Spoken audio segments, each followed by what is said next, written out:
My brother's drunk son shouted, "She buys love because she can't earn it." The room burst into laughter. I said nothing.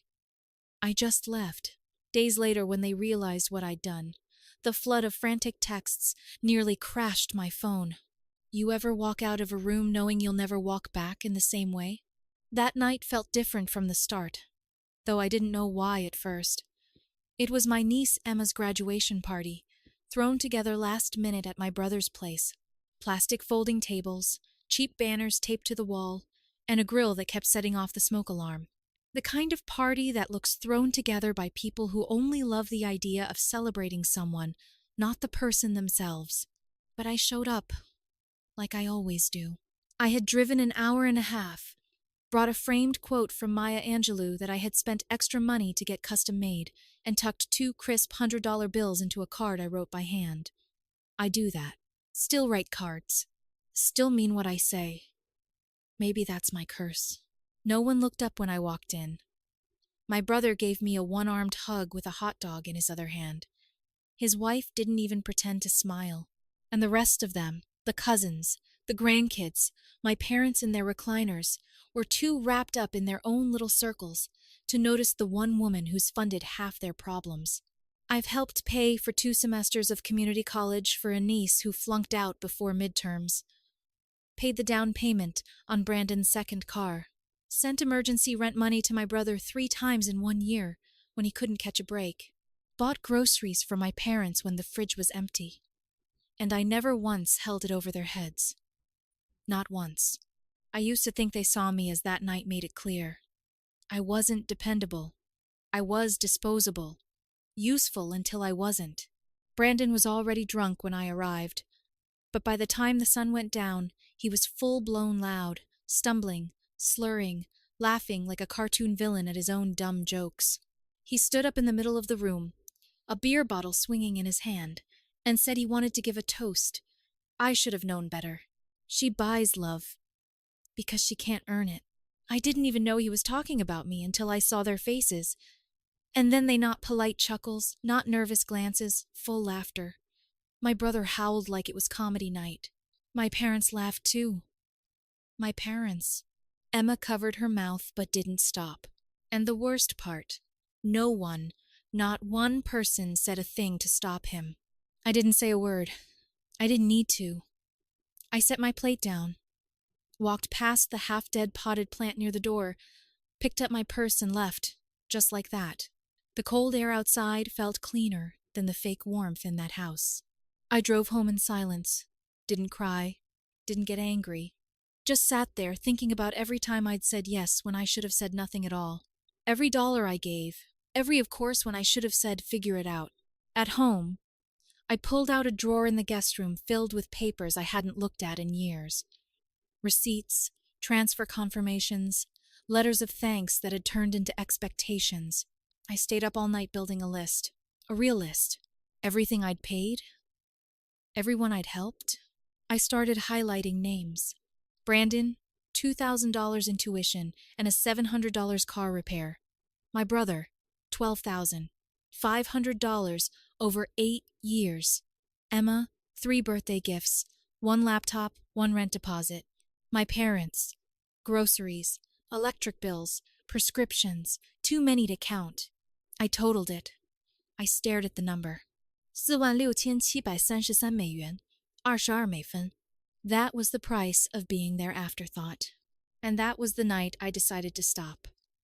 Not out of revenge, out of respect for myself. I had given them more than money. I gave them years of silence while they used me. And now, for the first time in my life, I was about to give them exactly what they gave me. Nothing.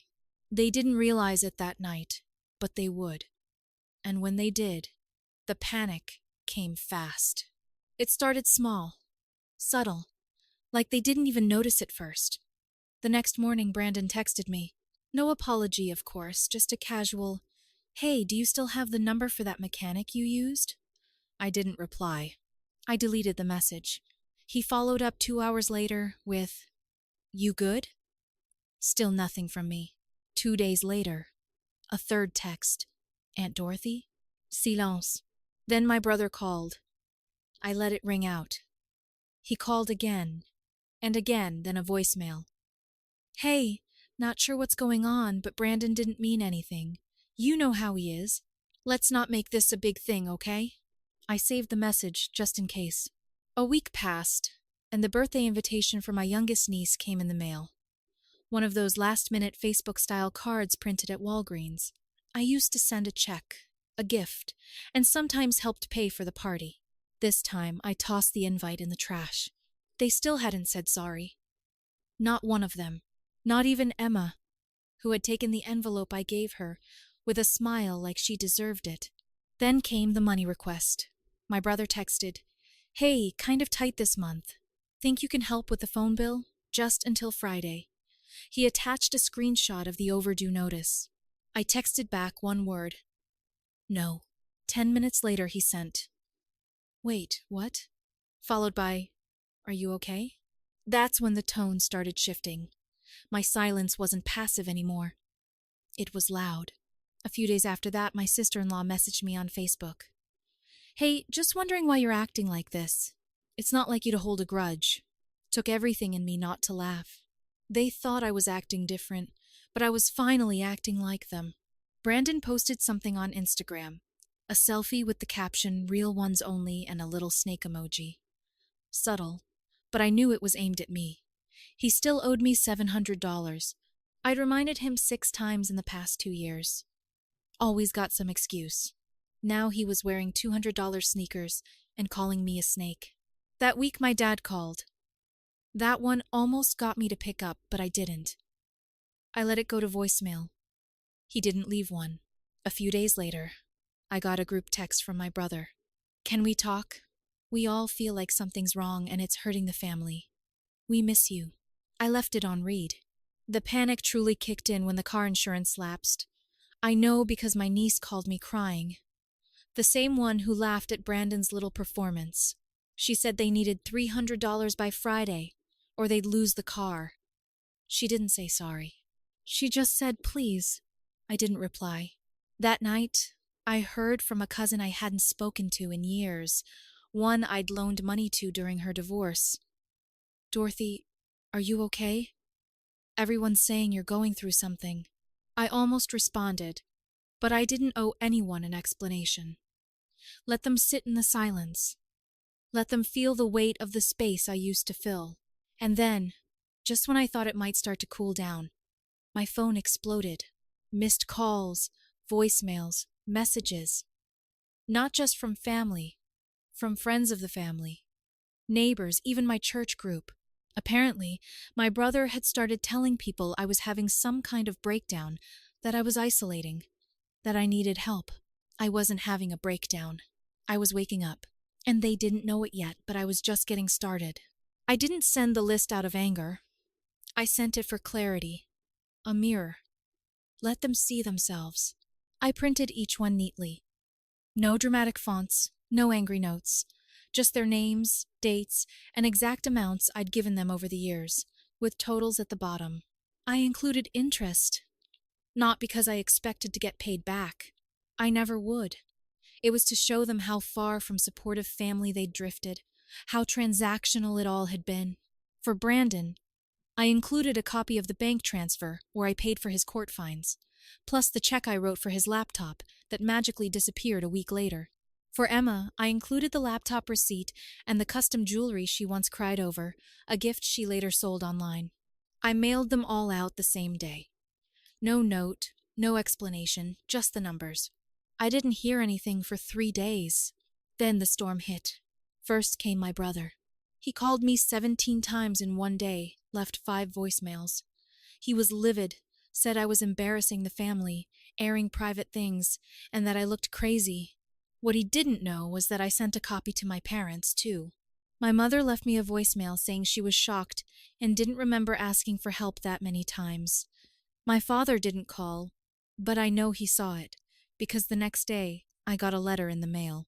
Handwritten, 3 pages, rambling between guilt and denial. At the end, he asked me not to cut them off. Too late. I'd already pulled my name off my parents' utility account. They'd never bothered changing it when I started paying it. Just let me cover it like it was my responsibility. Emma tried the guilt approach.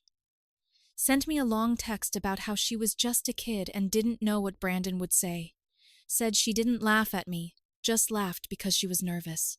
Asked if I could forgive her. Then added, almost like she forgot why she was reaching out. Also, did you see my Venmo? I'm short on rent. I didn't reply. The silence became my boundary, said everything.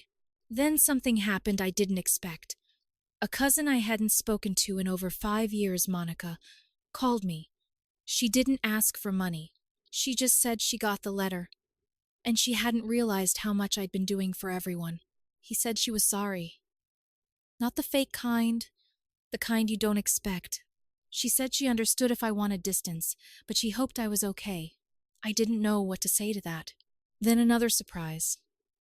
A woman from the church I hadn't seen in months asked if I'd be interested in joining their mentorship program for teens in foster care. She said they needed women with patience and stability, and that she thought of me. That stuck with me for days, longer than all the voicemails and texts from my family combined.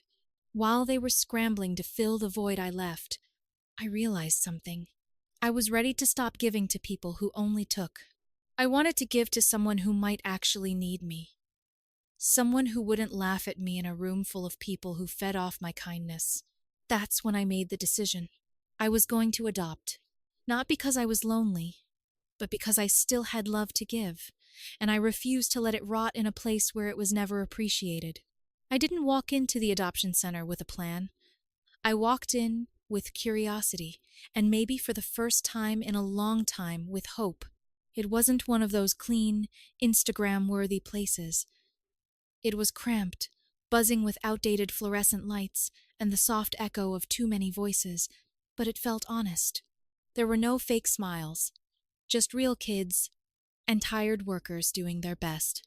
I told the coordinator, Melanie, that I wasn't interested in a baby. I wasn't looking to start from scratch. I wanted kids who were older, ones most people didn't pick first. She smiled, not in a sweet way, more like she was surprised. I meant it. She introduced me to David and Layla. David was 10. Layla was 8. Siblings. Had been in and out of 3 different foster homes. Parents overdosed 2 years ago. Nobody in the family stepped up. Their case file read like a crime novel, except it wasn't fiction. They were quiet at first, sat across from me at the table, glancing at each other. I asked them if they liked puzzles. They shrugged. I said I hated puzzles. That got a tiny smile out of David. Layla asked if I liked dogs. I said I didn't know. Never had one. She said she hoped we could get one if I became their mom. I didn't expect to feel anything right away, but I did. Not some magical connection. It was subtler than that, like the feeling of walking into a room that's messy but full of light. We met a few more times, always at the center, always supervised. Then one afternoon, Melanie asked if I wanted to take them for a weekend visit. It was fast, almost too fast, but I said yes. That weekend changed everything. Saturday morning, David asked if he could explore the garage. I let him. I heard tools clinking around for hours. Meanwhile, Layla followed me into the kitchen and started helping peel potatoes like she'd been doing it forever.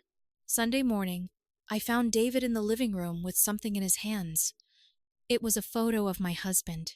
It wasn't out in the open. It had been in a locked drawer in my desk. How did you get that? I asked. He shrugged, said he picked the lock with a bobby pin he found in the garage, like it was normal. I didn't know whether to be impressed or disturbed. Then he said something that stopped me cold. He looks kind. I think he would have liked us. There was no agenda, no manipulation. Just a boy who lost too much saying what he felt. That afternoon, I called Melanie and told her I wanted to start the paperwork. I wasn't naive. I knew this would be complicated. I wasn't rich. I wasn't young. But for the first time, I felt like I wasn't just filling someone else's hole. I was building something of my own. That night, while cleaning up, I found Layla's notebook on the couch. She'd been sketching, mostly stick figures, but on the last page she'd drawn a house, 3 windows, a dog in the yard, and in the middle, 3 people holding hands. She labeled them David, me, her. No one had ever drawn me in their family before. Meanwhile, I was still ignoring the avalanche of calls and messages. My brother had started texting long, dramatic messages, said our parents weren't eating, that my silence was making them sick, said I was selfish. Selfish. That same day, I got a certified letter from a lawyer. My parents had decided to update their will. I wasn't in it anymore. That would have hurt once. It didn't now. I called Melanie back and told her to move faster. The adoption was finalized on a Tuesday. A quiet ceremony, just the 3 of us and a judge who looked like he'd seen 1,000 cases just like ours. But to me, it wasn't small. It was the first real family photo I'd ever taken, where I wasn't just visiting someone else's life. We went out for burgers after. David ordered 2. Layla asked the waitress if they had milkshakes with whipped cream like in the movies. They did. He got chocolate. I got vanilla. David said we should all try a sip of each other's, like a tradition. And just like that, I had a tradition. We got the dog, too. A rescue named Milo who barked at squirrels and followed Layla everywhere like a shadow. My house, for once, sounded alive. Then I got a call from Monica. She didn't know I'd adopted. She wasn't calling for that. She said my brother had been arrested. I thought she was exaggerating. She wasn't. Fraude. Turns out he'd been borrowing under his wife's name and opened 2 lines of credit in their son's name, Brandon's, and somehow the bank caught it. I didn't feel anything at first. Just silence. A week later, my parents' house went into pre-foreclosure. They hadn't told anyone they were 3 months behind. My name wasn't on the bills anymore. The utilities had been shut off once already. Monica said they were staying in a motel, one of those places that rents rooms by the week with no real windows. She asked if I could help, just this once. I asked if they'd apologized. She didn't answer. A week after that, I got a message from Emma. She said she saw photos of me and the kids on Facebook, said it looked like I was replacing everyone, said it like a punch. I didn't reply, because by then, something unexpected had already happened. Melanie called me again. She said 2 siblings, 6 and 4, had been removed from a dangerous situation. No relatives, no prospects. She wasn't asking. She just said, I remembered you said you had more to give. I didn't hesitate. I said, bring them. They arrived late. Both asleep. I had already set up the extra bedroom, not even knowing who it would be for. The little girl, Ava, curled up into my chest the second she was carried in. Her brother, Liam, just clung to David's hand like he already trusted him. That night, the 4 of them fell asleep in the living room. I didn't tell them to move. I just turned the TV off, covered them with blankets, and sat there for a long time. Outside, it was raining. My phone lit up with another text from my brother. I deleted it without reading. Inside, Milo snored. The kids breathed slowly, peacefully. I realized for the first time that I wasn't just surviving anymore. I was building, and the ones who used to ignore me were now watching their own lives fall apart without the woman they thought would never leave. It had been almost a year. David and Layla were settled in school. Ava had started singing to herself when she played, something her foster file said she never used to do.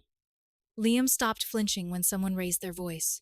Milo had learned how to open the cabinet where the treats were kept, which drove me a little crazy, but I let him win most days. We had routines now. Saturday pancakes, family movie nights, a little chaos, a lot of love. Sometimes I'd stop in the middle of a noisy kitchen and realize, this is it. This is what I used to beg for in quiet moments alone after dinner, before bed on cold birthdays when no one called. This time I had it, and it was mine. Then one afternoon the phone rang. I almost ignored it, but something told me to answer. It was my brother. His voice was hoarse. He said he wasn't calling to ask for anything. He said he didn't have anything left to ask with. He told me he was sorry, that he hadn't understood what I did for all of them until it was gone. Said Mom had cried when the house was taken. Said Brandon had moved out and hadn't spoken to him since, that his wife was done. He used that word like it didn't even belong to him. Then he said this: I miss my sister. I let the words sit there for a moment. Then I said, I haven't gone anywhere. You just never looked at me. He was quiet. Then he asked if I would ever come visit. I said no, because I wasn't walking back into a room where I'd already been humiliated. I wasn't bringing my kids, into a place that once mocked me. I told him I forgave him, but I didn't forget, and I meant it. That week, I took the kids to the park. Layla made friends with another girl who was also adopted. David tried to climb a tree and got stuck halfway. Ava and Liam chased Milo across the grass, all of them yelling at once. Me, I just watched, smiling like a woman who knew exactly what it cost to build a life from ashes. My family didn't fall apart because I left. They fell apart because they never learned how to stand on their own. Me, I stood up. I walked away. I built something better, stronger. Boo. I was never the one who needed them. They were the ones who never understood who I was, until I disappeared. And by the time they realized what they'd lost, I had already found what I was meant to keep.